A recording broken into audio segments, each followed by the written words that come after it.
स्वागत है आप सभी का फिर से एनोनिमस गाइड आईएएस चैनल पर। ठीक है, पिछले दिन हम लोग जो पॉलिटिकल लेक्चर नंबर 2 है वहाँ पर हम लोगों ने कंप्लीट किया था पिट्स इंडिया एक्ट तक। ठीक है, तो आप लोग सभी लोगों का फिर से स्वागत है लेक्चर नंबर 3 में, जहाँ पर हम लोग स्टार्ट करेंगे चार्टर एक्ट 1793। ठीक है, यहाँ से हम लोग स्टार्ट करेंगे और आज हम लोग जो कंप्लीट करेंगे वो है 1793, फिर 1813 और 1833। ठीक है, ये तीनों हम लोग कोशिश करेंगे कि आज ही कंप्लीट हो जाए। सो चार्टर एक्ट ऑफ 1793।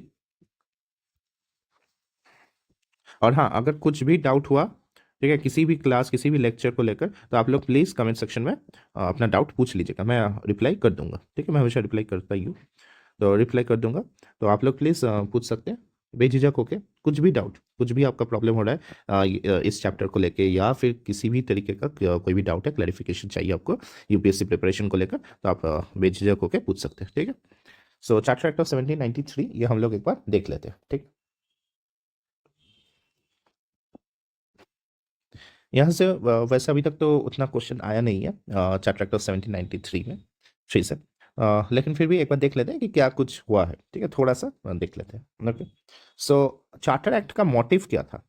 अच्छा, पहले एक बार मोटिव देख लेते हैं। ठीक है ना, motive of charter act, charter acts. देखिए, ये एक तरीके का एग्रीमेंट था।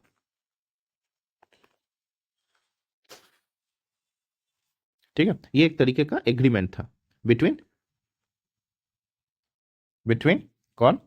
British crown, British crown, British crown मतलब जो ब्रिटिश गवर्नमेंट है, and and east India company. एक तरीके का एग्रीमेंट, या आप इसको कह सकते हैं एमओयू था, मेमोरेंडम ऑफ अंडरस्टैंडिंग। ठीक है, ठीक है, मेमोरेंडम ऑफ अंडरस्टैंडिंग एक तरीके का एमओयू है।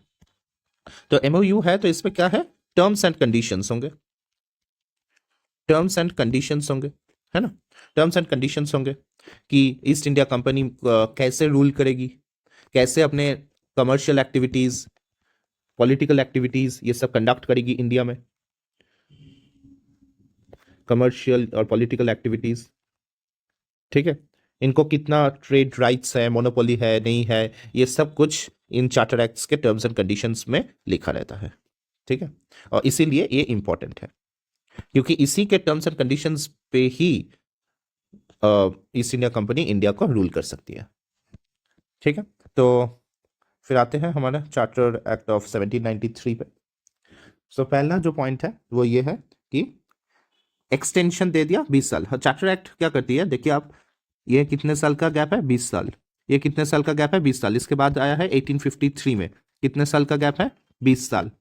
तो चार्टर एक्ट जनरली 20 सालों का एक्सटेंशन देती है कि आप रूल कीजिए। सिर्फ इसमें नहीं दिया था, क्यों? क्योंकि यहां पर क्लियर होना होना स्टार्ट हो गया था कि ईस्ट इंडिया कंपनी की राज कभी भी खत्म कर सकती है ब्रिटिश सरकार।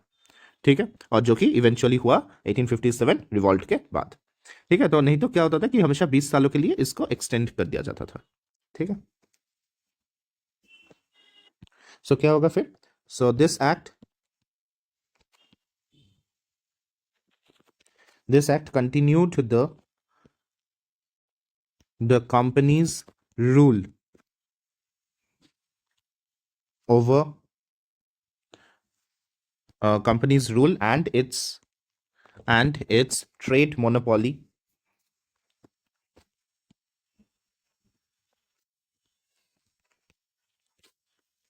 in India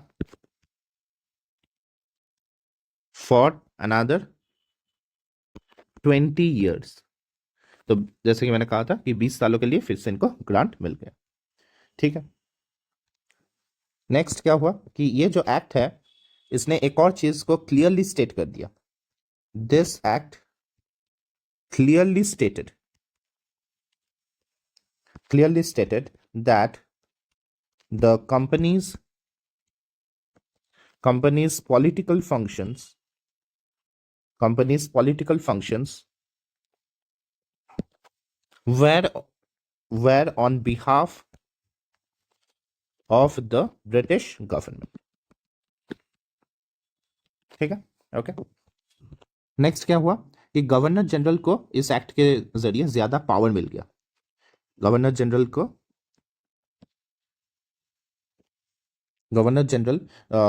ऐसा कह सकते हैं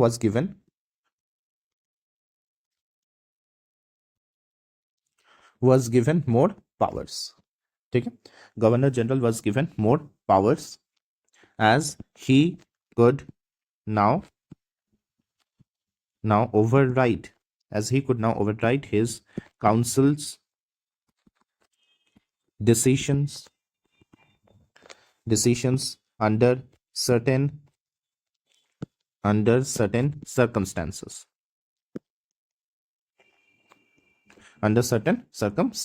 ठीक है, समझ में आ रहा है।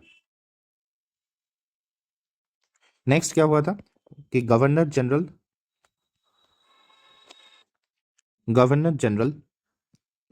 was also given superseding authority over the governors of Madras and Bombay। ठीक है, तो गवर्नर जनरल को ये दोनों पावर मिल गए। ठीक है। नेक्स्ट जो चीज हुई थी वो ये है कि अभी जो सैलरी है, so the salaries of the staff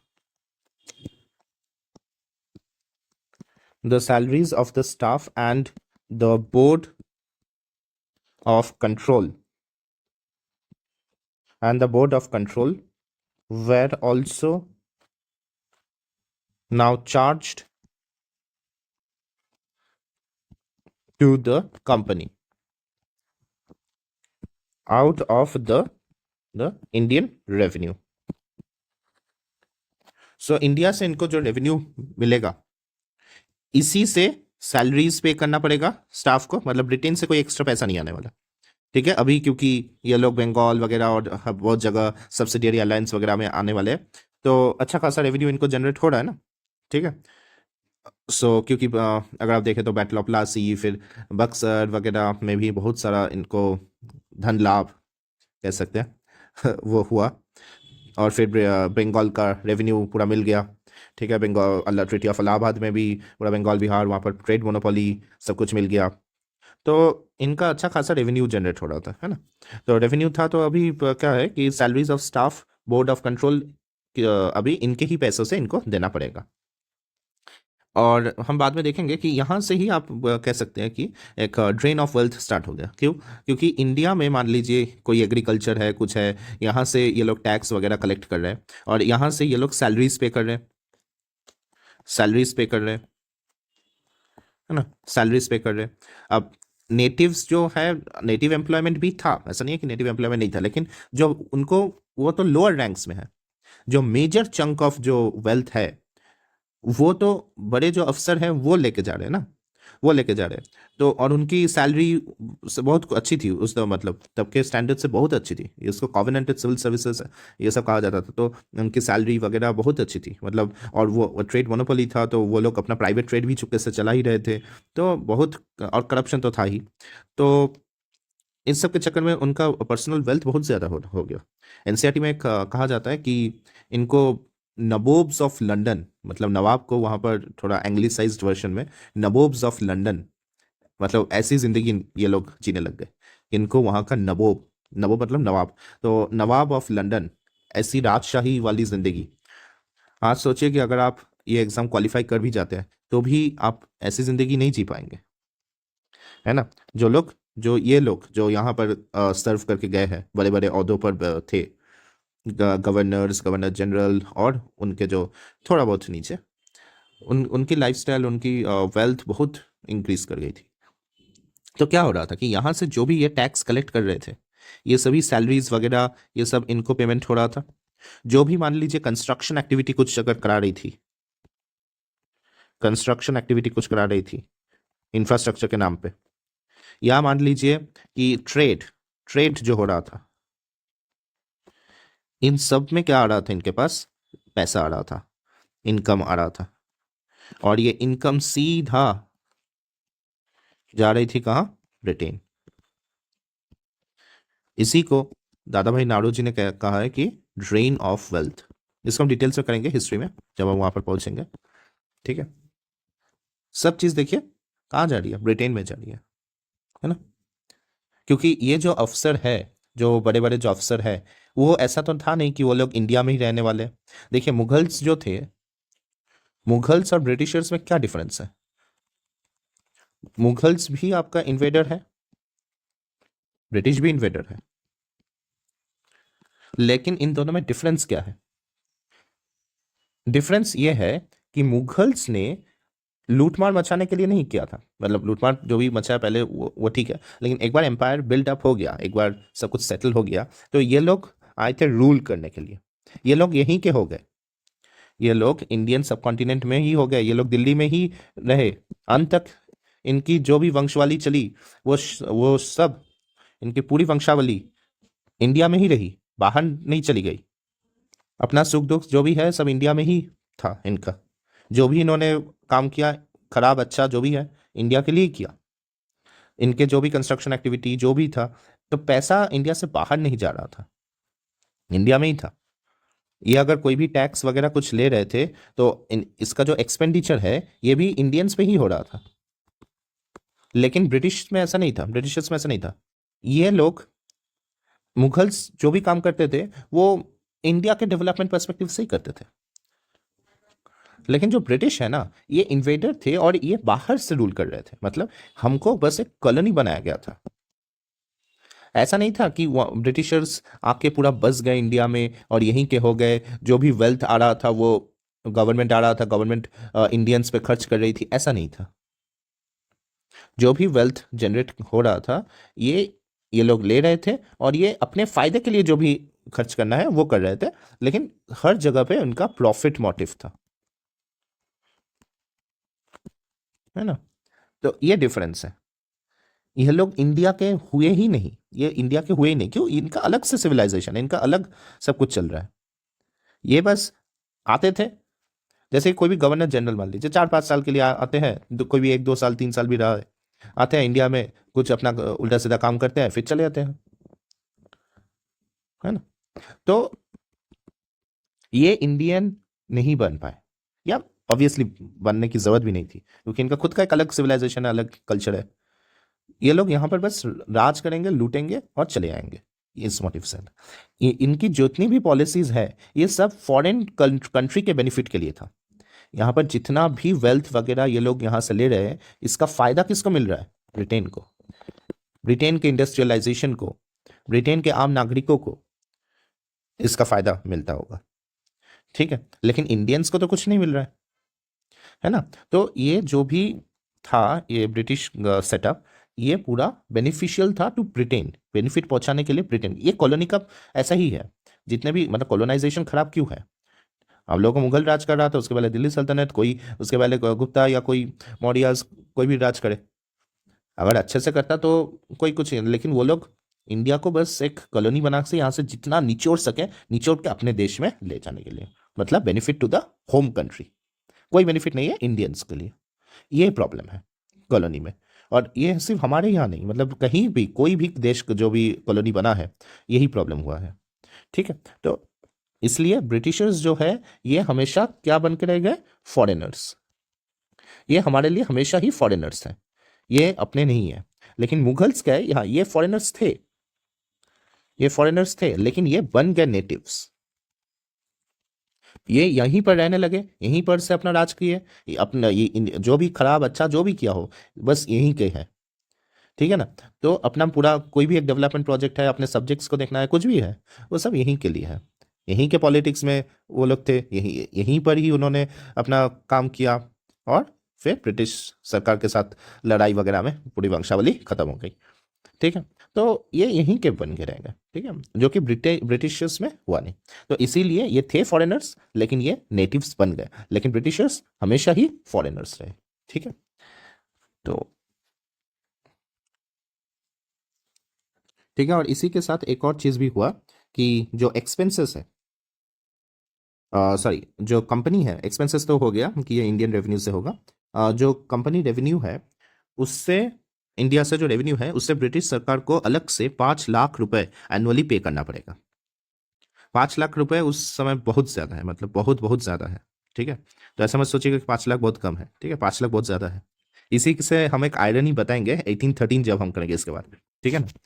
5 lakh रुपए वो लोग, बस ये याद रखिएगा, 5 लाख रुपए वो लोग एनुअली ले रहे हैं इंडिया से। ठीक है। So the company had to pay the British government rupees, तब तो ये सिंबल नहीं था, तो ₹5 lakh from Indian revenue annually. ठीक है। ओके। नेक्स्ट पॉइंट क्या है, देखिए।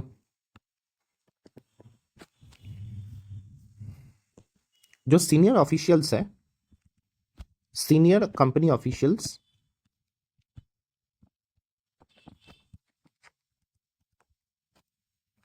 were barred from leaving India without permission।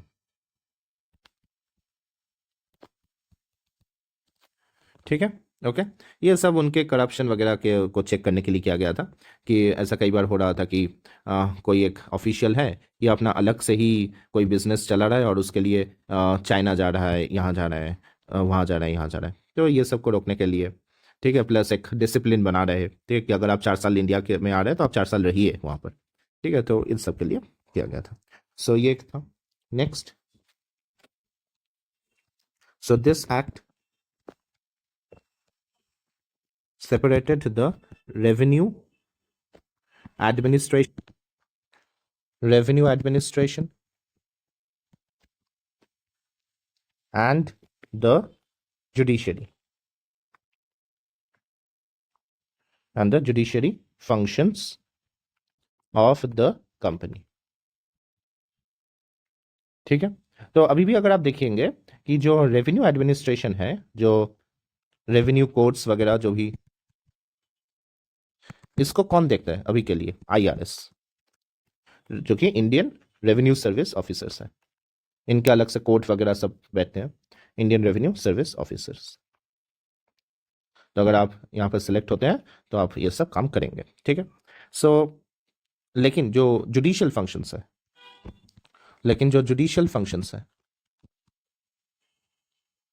ये कौन देखता है? जुडिशरी, कोर्ट्स, जुडिशरी, है ना। तो अभी भी ये सेपरेटेड है। ठीक है। ओके। हाँ, आप ऐसा कह सकते हैं कि बहुत बड़ा कुछ हुआ तो जुडिशरी भी आती है, वो सब अलग बात है कि अभी थोड़ा ओवरलैपिंग भी है। कोई भी चीज़ अभी क्या है ना कि एकदम ऐसे नहीं है। एक सेट है मान लीजिए, तो एकदम डिसजॉइंट सेट नहीं है, थोड़ा सा ओवरलैप है। ठीक है, तो ऐसा है। ओके। ज़्यादातर चीज़ें रेवेन्यू एडमिनिस्ट्रेशन देख लेती है, लेकिन बड़ी चीज़ या यहाँ पर अगर कोई उतना अच्छा ठीक से जजमेंट नहीं हुआ तो यहाँ पर फिर जाता है। ठीक है। तो इसी से ख़त्म हो गया जो एक टाइप ऑफ अदालत था, रेवेन्यू कोर्ट, माल अदालत बोलते थे उसको, माल अदालत स्टॉप्ड, या इसका मतलब क्या है? Revenue courts. ठीक है, रेवेन्यू कोर्ट्स ये डिसअपियर हो गए, डिसअपियर। ठीक है। तो इसी के साथ ये एक्ट खत्म होता है। ठीक है। अब आते हैं फिर चार्टर एक्ट ऑफ 1813 पे। ठीक है। So charter act of 1813,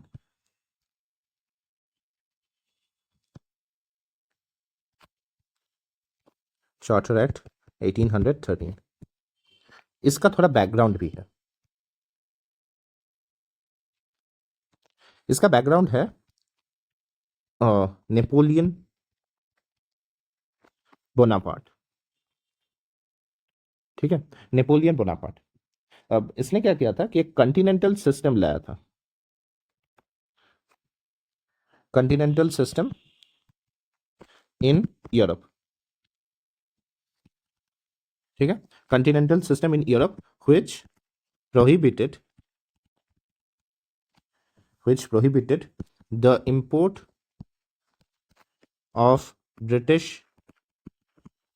goods into France and its allies. So France और उसके अलाइड कंट्रीज में जो ब्रिटिश गुड्स है ये अब इंपोर्ट नहीं हो सकता। तो इससे क्या हुआ कि जो ब्रिटिश ट्रेडर्स है, it forced British traders to look for alternate markets, है ना। ये तो अब नेचुरल बिजनेस है, एक मार्केट बंद हो जाता है तो हम ढूंढते हैं कि नए खरीदार कहाँ से मिलेंगे, ठीक है। तो जैसे कि अभी मान लीजिए कि अमेरिका ने इंडिया पर 25% या 50% टैरिफ लगाया है, तो अमेरिका में अगर हम कम सेल कर पाएंगे तो हम लोगों को भी क्या ढूंढना पड़ेगा, ऑल्टरनेटिव मार्केट्स, कि हम ये चीज़ कुछ इस देश को बेच पाए, ये चीज़ इस देश को बेच पाए, तो थोड़ा सा वहाँ पर देखना पड़ेगा, है ना। तो यही है यहाँ पर भी, तो it forced British traders to look for alternative markets. और ऑल्टरनेटिव मार्केट्स में जो सबसे ल्यूक्रेटिव मार्केट है वो है ये एशिया का market, so British traders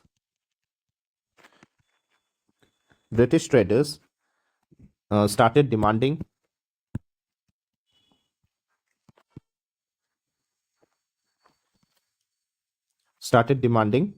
a greater, or started demanding a share in the British trade. So a share in the British trade in Asia, ठीक है, and to dissolve the monopoly of the East India Company, ठीक है। So dissolve the monopoly of the East India Company. अब ये demand थी which was objected, obviously object तो करेगी East India Company, objected by East India Company, which was objected by East India Company. अब क्या है कि ब्रिटिश सरकार क्या करेगी, बैलेंसिंग एक्ट करेगी, और यही बैलेंसिंग एक्ट जो है ये आना स्टार्ट हुआ, मतलब ये आया आपका चार्टर एक्ट ऑफ 1813 के रूप में, जहां पर ब्रिटिश सरकार इनके भी कंसर्न्स को देखी और ईस्ट इंडिया कंपनी को भी थोड़ा लेवरेज रखा, अभी भी रखा, ठीक है। तो और भी जो कुछ टर्म्स एंड कंडीशंस में चेंज करना था, ये करना था, तो वो इस एक्ट के जरिए हुआ। तो अभी हम लोग आते हैं फिर चार्टर एक्ट ऑफ 1813 पे। बैकग्राउंड आशा करता हूँ कि आप लोगों को समझ में आया होगा, ठीक है। सो चार्टर एक्ट ऑफ 1813, ठीक है। सो अगेन वो बात फिर से हुई कि कंपनीज रूल was extended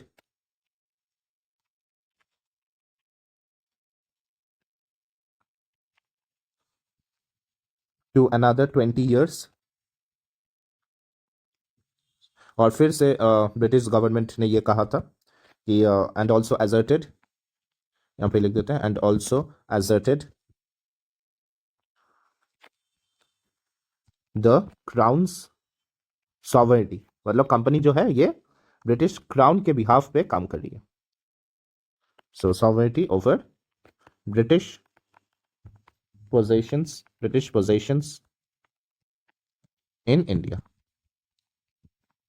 ठीक है। आशा करता हूँ आप लोगों को समझ में आ रहा होगा, ठीक है। ये लगभग सभी चार्टर एक्ट्स जो है ये एक पॉइंट तो होंगे, सिर्फ 1853 को छोड़कर, ठीक है। नेक्स्ट क्या हुआ कि this act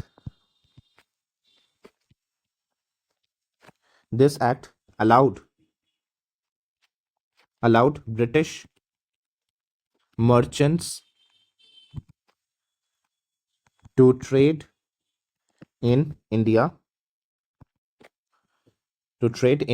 that is East India Company's monopoly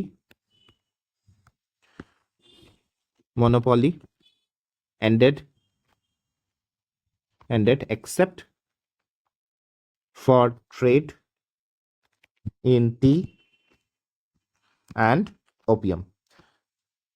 मतलब चाइना के साथ जो होना था, so except for trade in tea and China and trade with China.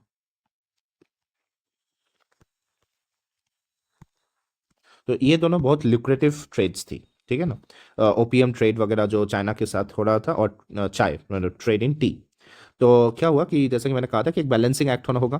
तो ब्रिटिश गवर्नमेंट ने क्या किया कि दोनों को खुश करने की कोशिश की, ठीक है. दोनों को खुश करने की कोशिश की कि ट्रेडर्स को मिल गया कि हाँ ठीक है आप लोग ट्रेड कर सकते हैं, और ईस्ट इंडिया कंपनी को भी किसी चीज़ में अभी भी मोनोपोली बरकरार रखी. तो दोनों को खुश करने की थोड़ी कोशिश की, ठीक है. तो बैलेंसिंग एक्ट है. Okay, next. So next, this act enabled the local governments to impose taxes on people. ठीक है. तो लोकल गवर्नमेंट टैक्सेस इम्पोज कर सकती है अभी पीपल लोगों पर, ठीक है. इंपॉर्टेंट है. Okay, next. This act granted permission to the missionaries, ठीक है, to the missionaries to come to India and engage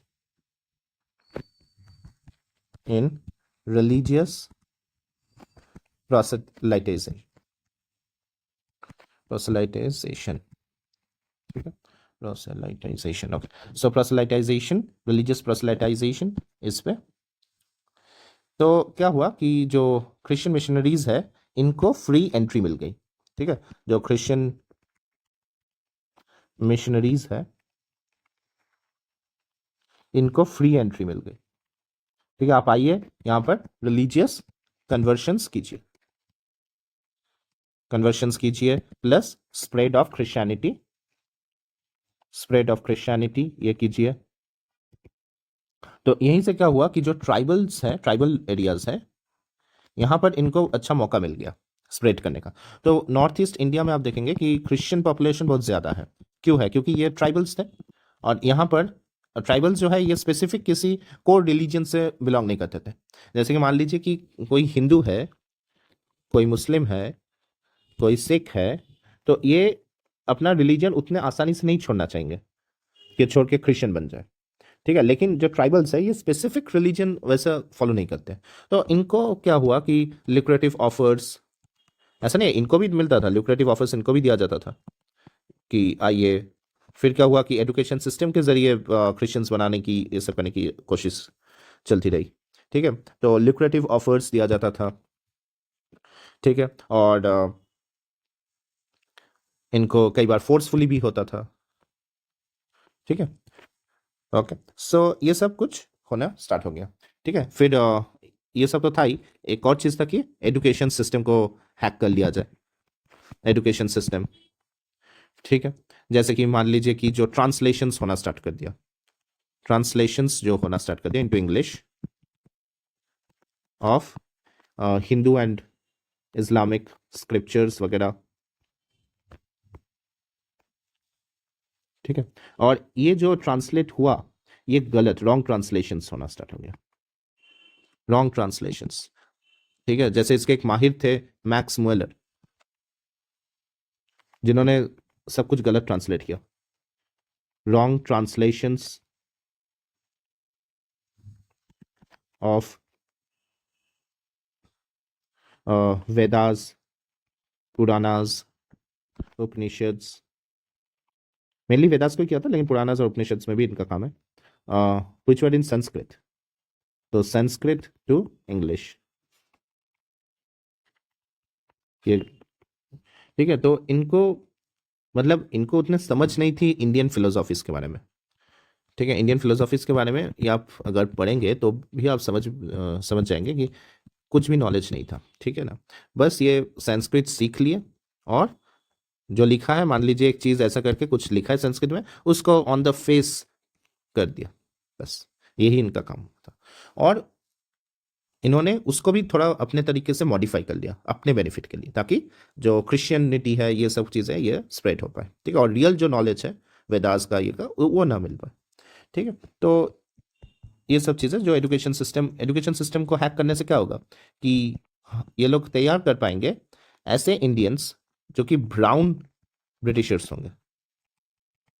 brown Britishers मतलब Indians in look and colour, but Britishers in taste, ऐसा इनको चाहिए था, ठीक है।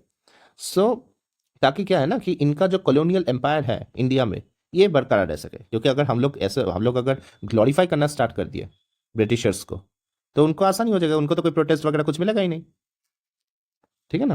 तो इन सब के वजह से आप देखेंगे कि यहाँ पर मतलब यहाँ पर शुरू हो गया, क्योंकि ये लोग क्रिश्चियनिटी को इतना अच्छे से प्रमोट कर पा रहे थे और हर चीज़ में बोल रहे थे कि हिंदुइज्म में ये खराबी है, इस्लाम में ये खराबी है, तो यहाँ से रिलीजियस मतलब सोशियो रिलीजियस मूवमेंट स्टार्ट हो गया, ठीक है ना। सोशियो रिलीजियस मूवमेंट्स,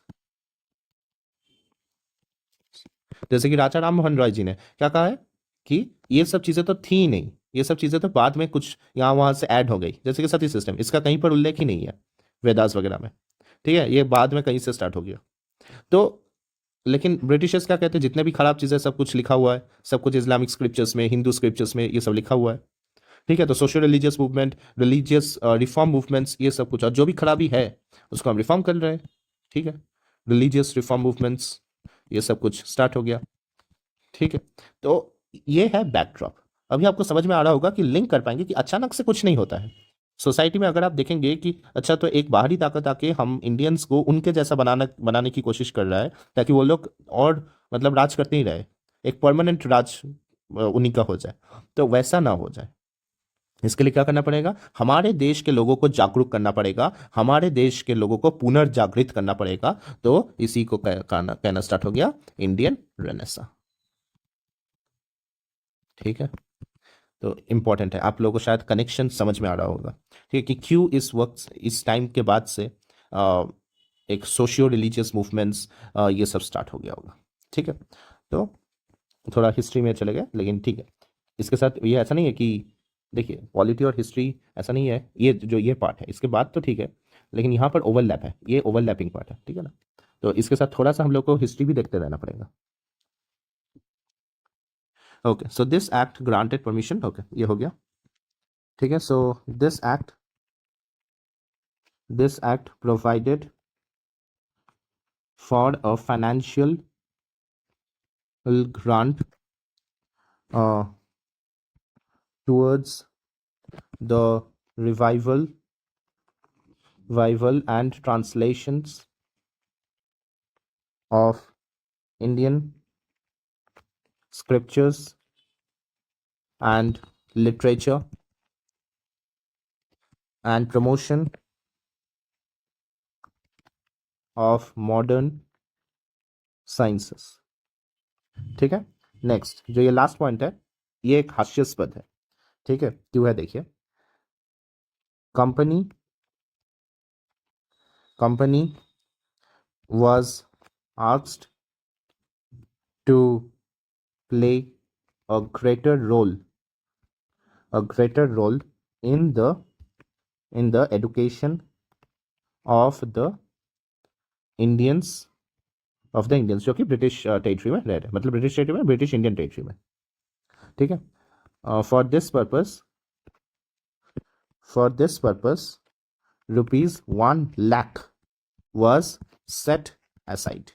तो सोचिए 1,00,000 रुपए सैंक्शन हुआ, ये सैंक्शन हुआ किसके लिए, फॉर एजुकेशन इन इंडिया। वो लोग ले कितना रहे एनुअली ले कितना रहे, 5,00,000। और कितना, ये तो 5,00,000 ये एक्स्ट्रा, मतलब एकदम ऐसे एज इट इज जा रहा है, उसके बाद सैलरीज वगैरह वो तो स्टाफ वो तो अलग है, वो भी इंडियन रेवेन्यू से ही जा रहा है। 793 में हम लोग ने ये देख लिया। लेकिन ये 5 लाख ऐसे ही एनुअली एज अ ट्रिब्यूट जा रहा है ब्रिटिश गवर्नमेंट और क्राउन के पास। ठीक है, तो और एजुकेशन के लिए दे कितना रहे? सिर्फ 1 lakh. This meager amount, it's a meager amount. And not only this, this meager amount, this meager amount also was unused till 1830s as it could, ये एक्ट से अलग है, ठीक है, as it could not be decided on the kind of education that was to be provided to the Indians। ठीक है, मतलब एक डिबेट चलना स्टार्ट हो गया। ये हम लोग देखेंगे जब हम लोग हिस्ट्री करेंगे कि एक ओरिएंटलिस्ट वर्सेस एंग्लिसिस्ट, ये एक डिबेट स्टार्ट हो गया, है ना, एक डिबेट स्टार्ट हो गया, ओरिएंटलिस्ट वर्सेस एंग्लिसिस्ट डिबेट। ठीक है, तो ओरिएंटलिस्ट कौन थे? ये वो थे जो इंडियन जो नॉलेज है, इंडियन नॉलेज है, इसको ये लोग बोल रहे थे कि हाँ फॉरेन भी सिखाना है, मतलब वेस्टर्न भी सिखाना है, लेकिन इंडियन नॉलेज को भी सिखाना है। ठीक है ना, इंडियन नॉलेज को सिखाना है, वर्नाकुलर में पढ़ाई हो सकती है कि नहीं, ये सब डिबेट्स चले। और ये लोग क्या बोल रहे हैं? English education, western knowledge, only western knowledge. ठीक है, तो ये सब चीज़ें यहाँ पर फिर स्टार्ट हो गई। ठीक है, तो ये भी 1835 में मैकॉले कमेटी बनती है, फिर उसके बाद सब डिसाइड होता है। तो ये सब भी उतना स्पेंड हुआ नहीं। ठीक है, बस ये ऑन बुक्स ही रहा। ठीक है, तो इसी के साथ 1813 खत्म हो जाता है। इसके बाद हम लोग देखेंगे फिर चार्टर एक्ट ऑफ 1833। ठीक है, चार्टर एक्ट ऑफ 1833। तो देखिए ये चार्टर एक्ट ऑफ 1833 को सेंट हेलेना एक्ट भी कहते हैं। कुछ पीसीएस एग्जाम में ये पूछा भी गया है, तो इसको थोड़ा याद रख लीजिएगा कि इसको सेंट हेलेना एक्ट भी कहते हैं। ठीक है, Saint Helena Act of 1833 important हो गया। ओके, अब प्रोविजंस पे आ जाते हैं। ठीक है, सो प्रोविजंस क्या क्या है? फर्स्ट जो सबसे इंपॉर्टेंट प्रोविजन है वो ये है। ठीक है, सो द गवर्नर जनरल को अब एक नई उपाधि मिल गई। Okay, so the governor general of Bengal was redesignated as the governor general of India। अब वो इंडिया के गवर्नर जनरल बन गए। ठीक है, मतलब पूरा इंडिया का जो कार्यभार है उसका मतलब एक पूरा यूनिफाइड एडमिनिस्ट्रेटिव स्ट्रक्चर सेटअप हो गया, सेंट्रलाइज्ड एडमिनिस्ट्रेटिव स्ट्रक्चर। तो इसको हम क्या कह सकते हैं? एक सेंट्रलाइज, जो सेंट्रलाइजेशन स्टार्ट हुआ था आपका रेगुलेटिंग एक्ट से, वहां पर क्या किया गया था कि गवर्नर ऑफ बंगाल को गवर्नर जनरल ऑफ बंगाल बना दिया गया था, है ना, और मद्रास और बॉम्बे प्रेसिडेंसीज को उसका सबऑर्डिनेट बना दिया गया था। तो ये उसका मान लीजिए एक एपिटॉम, एक पीक पर आ गया अभी सेंट्रलाइजेशन। सो सेंट्रलाइजेशन, देखिए centralisation started with regulating act of 1773 okay, so it was the first step towards centralization, और थोड़ा थोड़ा सेंट्रलाइजेशन फिर चलता रहा जैसा कि हम लोगों ने देखा। और ये जो हम आते आते अभी चार्टर एक्ट ऑफ 1833 तक पहुंच गए, ये है पीक ऑफ सेंट्रलाइजेशन। इसके बाद फिर से डिसेंट्रलाइजेशन स्टार्ट होगा, तो इसको कहते हैं पीक ऑफ सेंट्रलाइजेशन। ये लास्ट स्टेप है टुवर्ड्स सेंट्रलाइजेशन। ठीक है, ओके, समझ में आ रहा होगा। So the governor general of Bengal was redesignated as governor general of India. So centralising act, centralising step, okay, and vested in him all the civil and military powers। ठीक है। सो जैसे कि लक्ष्मीकांत में भी कहा गया है कि does the act for the first time created a government of India having authority over the entire territorial area possessed by British in India। ठीक है। तो पहली बार, इसके पहले क्या चल रहा था कि यहाँ पर बंगाल है, यहाँ पर मद्रास है, सॉरी यहाँ पर बॉम्बे है, यहाँ पर मद्रास है, तो ये सब अलग अलग चल रहा था। ठीक है। और हाँ, 1773 में क्या बना दिया गया था कि इसको जो है ये हेड बना दिया गया। देख प्रकार से मान लीजिए इसको हेड बना दिया गया था, लेकिन ये लोग भी ऑटोनोमस अपना काम कर रहे थे। ठीक है। ओके। लेकिन अभी क्या हुआ कि ये मान लीजिए जो गवर्नर जनरल बनाया गया, अभी गवर्नर जनरल जो बनाया गया है, ये अभी मान लीजिए एक हेड ऑफ द पूरा इंडिया का जो गवर्नमेंट है, head of the government of India, और एक तरीके से हम कह सकते हैं कि हेड ऑफ स्टेट। हालांकि हेड ऑफ स्टेट है नहीं, क्योंकि वो ब्रिटेन सरकार के अंडर है, तो वो हम लिख नहीं सकते। तो ऐसा कह सकते हैं कि head of government of India. ठीक है। तो पूरा अधिकार इसको मिल गया, मतलब पूरा इंडिया का वो जो भी कार्यभार है, जहां जहां इनके टेरिटरीज वगैरह है, उस सब ये संभालेगा। तो एक तरीके से एक यूनिफाइड सेंट्रल पावर बना दिया गया पूरे इंडिया का। पहले ऐसा नहीं था, पहले अलग अलग एडमिनिस्ट्रेशन चल रहा था। ठीक है। पहले एडमिनिस्ट्रेशन अलग अलग चल रहा था कि सिर्फ कुछ मुद्दों पर, कुछ इंपॉर्टेंट डिसीशंस पर ये हेड को पूछा जाता था, हेड का फैसला लिया जाता था। लेकिन अब क्या हुआ, अब पूरा जो कार्यभार है ये आ गया गवर्नर जनरल ऑफ इंडिया पर। ये अब गवर्नर जनरल ऑफ इंडिया बन गए। ठीक है। सो लॉर्ड विलियम बेंटिंग जो है वो पहले गवर्नर जनरल ऑफ इंडिया बने। सो लॉर्ड विलियम, ये शायद 23 में बहुत ही एक इजी क्वेश्चन आ गया था कि कौन पहले गवर्नर जनरल ऑफ इंडिया बने थे। तो Lord William Bentinck was the first governor general was the first governor general of India. ठीक है। नेक्स्ट इस एक्ट ने क्या काम किया कि it deprived the governor of Bombay and Madras of their legislative rights. और पावर्स का, राइट्स तो नहीं होगा, पावर्स। ठीक है।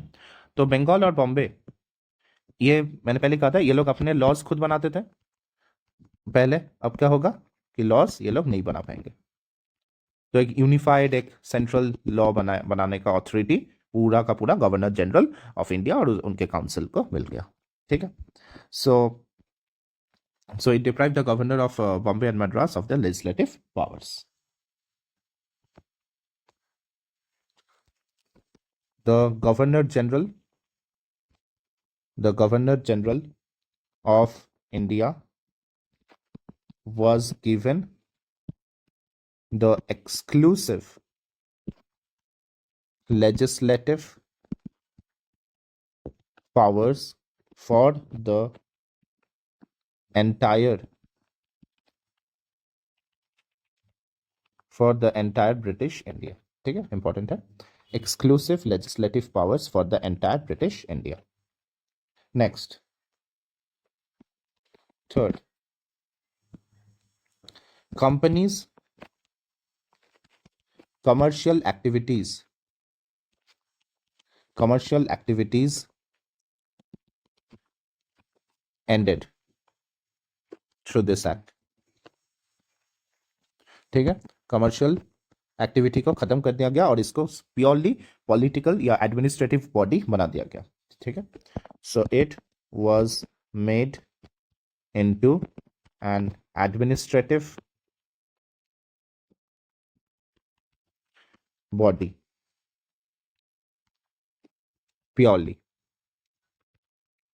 For British Indian possessions.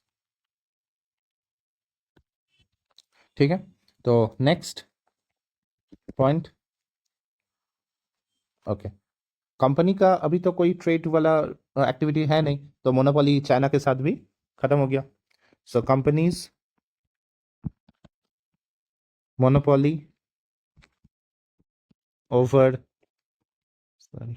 over trade in tea and trade with China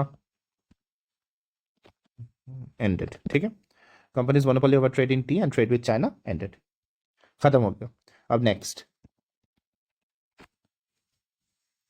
this act allowed the Britishers to settle freely in India, thus legalizing colonization of the country। बाद में हम कभी कॉलोनाइजेशन, इंपेरियलिज्म, जब हम world history पढ़ेंगे तब हम इन सब चीज़ों के बारे में थोड़ा एक्स्ट्रा डीप में जाके समझेंगे। ठीक है, देखिए थोड़ा सा बता ही देता हूँ। कॉलोनाइजेशन जो है ना, वो उसका मतलब क्या है कि जो ब्रिटिश है ये अभी क्या होंगे कि सारे इंस्टीट्यूशंस में कंपनीज वगैरह जो भी यहाँ पर खुलेंगी, सब चीज़ों में अब ब्रिटिश आ जाएंगे, पूरा ब्रिटिश भर जाएंगे इंडिया में, सारे इंस्टीट्यूशंस में, सब चीज़ों पे ब्रिटिश। मतलब किसी दूसरे देश के सारे इंस्टीट्यूशंस में अगर कोई आ जाए, मान लीजिए इंडिया के केस में ब्रिटिश तो फॉरेनर है ना, तो वो आके हमारे सारे इंस्टीट्यूशंस में आ जाए, हमारा गवर्नमेंट चला रहा है, हमारा बैंक्स चला रहा है, मतलब रिजर्व बैंक चला रहा है, हमारे यहाँ पर कंपनीज चला रहा है, हमारे यहाँ पर एनजीओस चला रहा है, सब कुछ कर रहा है। तो इसी को कहते हैं कॉलोनाइजेशन। ठीक है, कि बाहरी ताकतें आपके देश को डोमिनेट कर रही है, पूरा वो आके पूरा भर गई है। ठीक है, बाहर जो बाहर से आए हुए वही आपके देश को चला रहे हैं, इंडियंस क्या कर रहे हैं, कुछ नहीं कर रहे। ठीक है, तो उसी को कहते हैं कॉलोनाइजेशन। इंपेरियलिज्म मेनली पॉलिटिकल है। ठीक है, बाद में हम डिटेल में डिस्कस करेंगे। तो मेनली पॉलिटिकल है कि किसी दूसरे देश का कंट्रोल किसी फॉरेन कंट्री को मिल जाए, जैसे इस केस में ब्रिटिशर्स हमारे ऊपर पूरा राज कर रहे थे। ठीक है, खैर डिटेल्स में हम लोग बाद में देखेंगे, ये थोड़ा डिफरेंस है। तो कॉलोनाइजेशन स्टार्ट, इंपेरियलिज्म तो चल ही रहा है, ब्रिटिशर्स पॉलिटिकली तो इंडिया को कैप्चर कर ही रहे हैं, तो इंपेरियल पावर तो वो है ही, लेकिन कॉलोनाइजेशन, कॉलोनी का जो कॉलोनाइजर है ये, सो ये अभी स्टार्ट हो गया। इसके पहले भी था, ऐसा नहीं है कि नहीं था, क्योंकि जुडिशरी में वो लोग थे, पुलिस एडमिनिस्ट्रेशन, फिर जो एडमिनिस्ट्रेशन है normal, civil administration, revenue administration, सब चीज़ पे वो आ ही गए थे।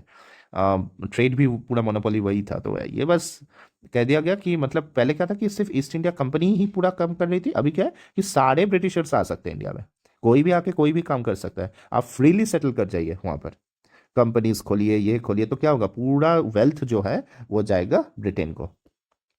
मान लीजिए कि कोई ब्रिटिश है, कोई ब्रिटिशर है, वो यहाँ पर आके 2-3 कंपनीज खोलता है, तो यहाँ का जो भी पूरा इनकम है ये कहाँ जाने वाला है, फिर ब्रिटेन को ही जाने वाला है ना। और ब्रिटेन को जो ये वेल्थ जाएगा ये तो पर्सनल वेल्थ है। तो अभी अगर हम लोग मान लीजिए कि बोलते हैं कि ब्रिटेन ने इतना लूट है, ये किया है, वो किया है, तो इसमें ये वेल्थ तो काउंट ही नहीं हो पाएगा, है ना, क्योंकि ब्रिटेन तो ऑफिशियली दिखाएगा कि हम लोग तो देखिए इतना टैक्स ले रहे हैं, इतना रेवेन्यू आ रहा है, इतना ये कर रहा है, लेकिन ये जो पर्सनल चीज़ें हैं जो गई है इंडिया से, इसका भी तो बहुत ज़्यादा कैलकुलेट है, ये भी तो ड्रेन ऑफ वेल्थ है। ठीक है, ये भी ड्रेन ऑफ वेल्थ है। ठीक है, क्योंकि कोई बाहर का कोई चला रहा है यहाँ पर कंपनीज, यहाँ पर सारे इंस्टीट्यूशंस, तो वहाँ से भी जो सैलरीज है, जो प्रॉफिट्स है, सब कुछ क्या हो रहा है, इंडिया से बाहर ही जा रहा है। ठीक है, ठीक है, यहाँ तक समझ में आ गया होगा। नेक्स्ट चलते हैं 6th पॉइंट पे। Governor general,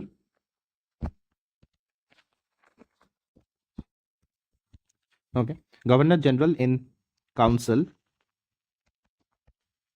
had the authority to amend, repeal, or alter any law pertaining to British Indian territory and its people. ठीक है. Next, Governor General Council was to have 4 members. ठीक है. Next, for the first time, the Governor General's government was called Government of India, and the council was called India Council. ठीक है.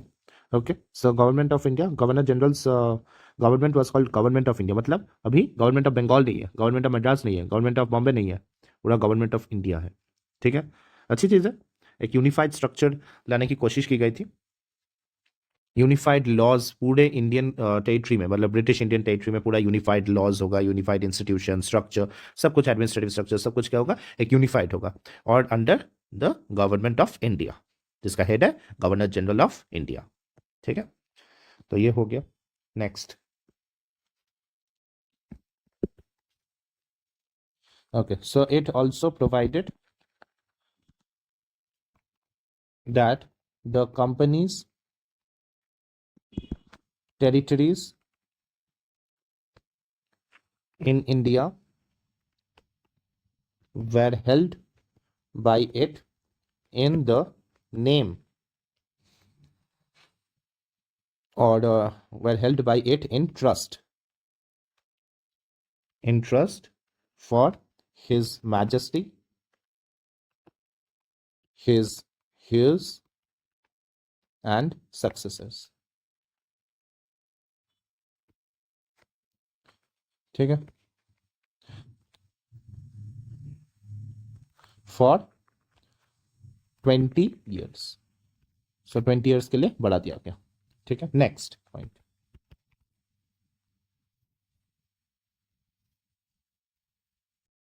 सो जो 10th point है ये है कि the act mandated that any law made in India was to be put before the British Parliament and has to be passed by the British Parliament. Thus, any law made now will be called an act. Rather than regulations. इसका मतलब क्या हुआ कि 1833 के पहले जो भी कानून बनते थे, जो भी लॉज बनाए जाते थे इंडिया में, इनको ब्रिटिश पार्लियामेंट से पास नहीं कराया जाता था. Not passed by British parliament. ठीक है. लेकिन अभी क्या होने वाला है, अभी जो भी लॉज आने वाले हैं इनको has to be passed by British parliament.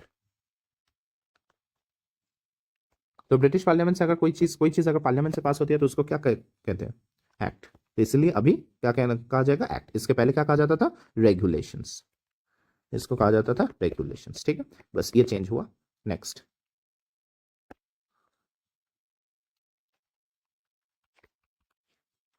Next point.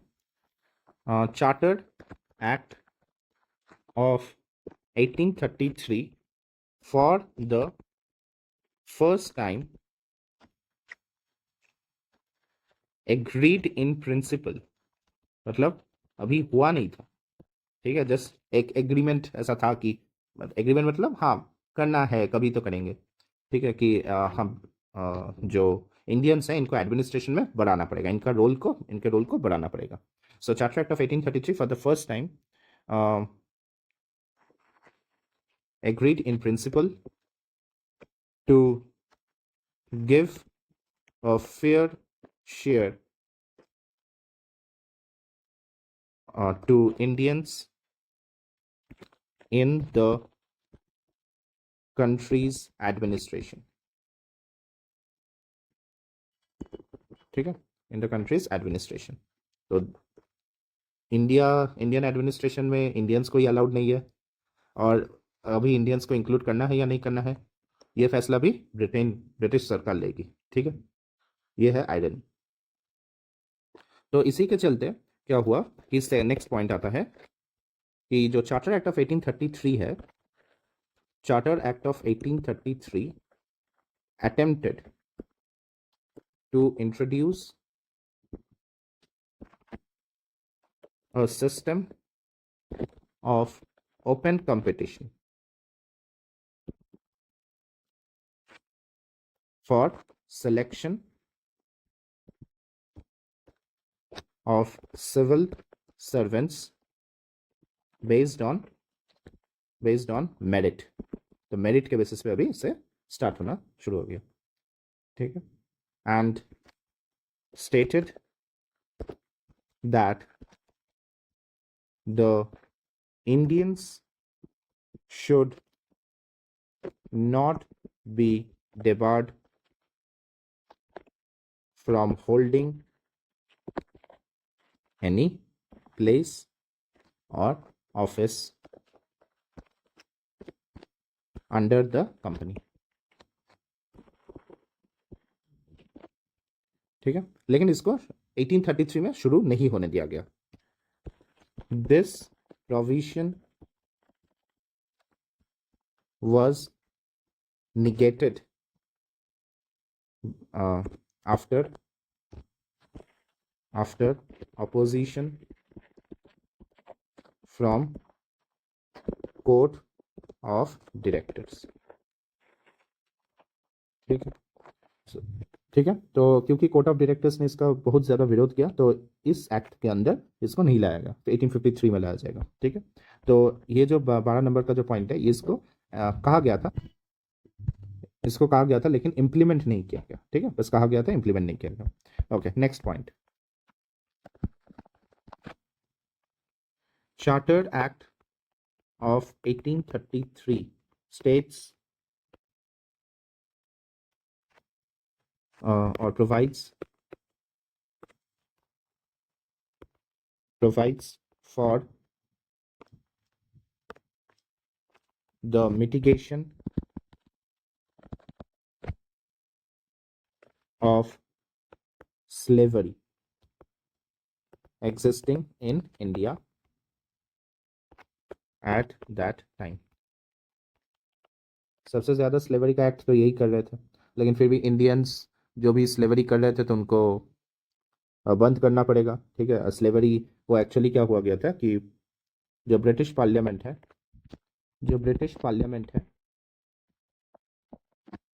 इसने एबॉलिश कर दिया था, abolished slavery in Britain and all its possessions in 1833। ठीक है, ओके, ठीक है। और लास्ट पॉइंट कि इस एक्ट के जरिए ही इंडियन और फर्स्ट इंडियन लॉ कमीशन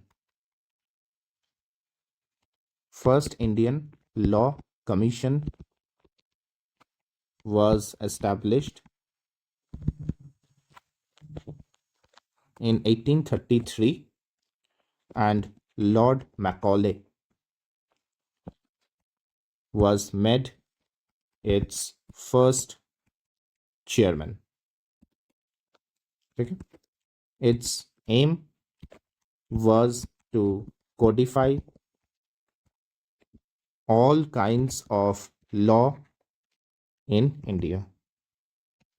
ठीक है, और इसी से हमारा जो IPC, ठीक है, CRPC, CVC, ये सब चीज़ें, ठीक है, इसी सब Indian penal code, criminal procedure code और सिविल प्रोसीजर कोड। ठीक है, तो ये सब चीज़ें ओके 1860 तक ये सब चीज़ें आ गई। ठीक है, तो ये हुआ 1833 एक्ट। आशा करता हूँ कि आपको समझ में आया होगा, अच्छे से समझ में आया होगा। ठीक है, तो इसके बाद जो हमारा जो रह गया वो है 1853, 1858 और इंडियन काउंसिल एक्ट में 1861। ये तीन हम लोग नेक्स्ट क्लास में करेंगे। ठीक है, ये तीन हम लोग नेक्स्ट क्लास में। और उसके बाद फिर बचेगा 1892, 1909, ये शायद एक क्लास में करेंगे, या 1919 कर लेंगे, तो 1919 और 1935 और 1947, ये फिर ये मतलब 3 क्लास और लगेंगे। ठीक है, ऐसे वैसे जैसे करके और 3 क्लासेस और लगेंगे, फिर हमारा एवोल्यूशन खत्म हो जाएगा। ठीक है, अच्छे से आपको समझ में आ रहा है कि नहीं, एकदम बोल दीजिएगा। ठीक है, और हाँ, अगर कोई ऐसा है जो किसी इंस्टीट्यूट में पढ़ रहा है और फिर ये सब देख रहा है, तो बस आप ये बोल दीजिएगा कि कमेंट में कि क्या मेरा जो क्वालिटी है ये इंस्टीट्यूट से अच्छा है, इंस्टीट्यूट से ख़राब है, इंस्टीट्यूट के लेवल का है, ये थोड़ा बोल दीजिएगा। ठीक है, कि आप लोगों को जो पढ़ाया जा रहा है उससे ये चीज़ अच्छी है या ख़राब है, आपको अच्छी लग रही है या ख़राब लग रही है। ठीक है, ये चीज़ थोड़ा बोल दीजिएगा कि इंस्टीट्यूट से अच्छा है या ख़राब है। ठीक है, ओके, ताकि मुझे एक फीडबैक मिल सके, तो मैं अपना खुद को भी इम्प्रूव कर पाऊँ। ठीक है, कि और कहाँ, और ये भी बता दीजिएगा कि कहाँ पर आपको अच्छा लग रहा है, कहाँ पर आपको ख़राब लग रहा है, क्या प्रॉब्लम्स आ रही है आपको। ठीक है, तो ये सब चीज़ें आप बता दीजिए, ताकि मैं खुद को भी इम्प्रूव कर पाऊँ, और जहाँ जहाँ पर आप लोगों का ज़्यादा प्रॉब्लम हो रहा है वहाँ पर मैं ज़्यादा फोकस कर पाऊँ। ठीक, थैंक यू, आज के लिए इतना रहते हैं, थैंक यू, ओके, बाय।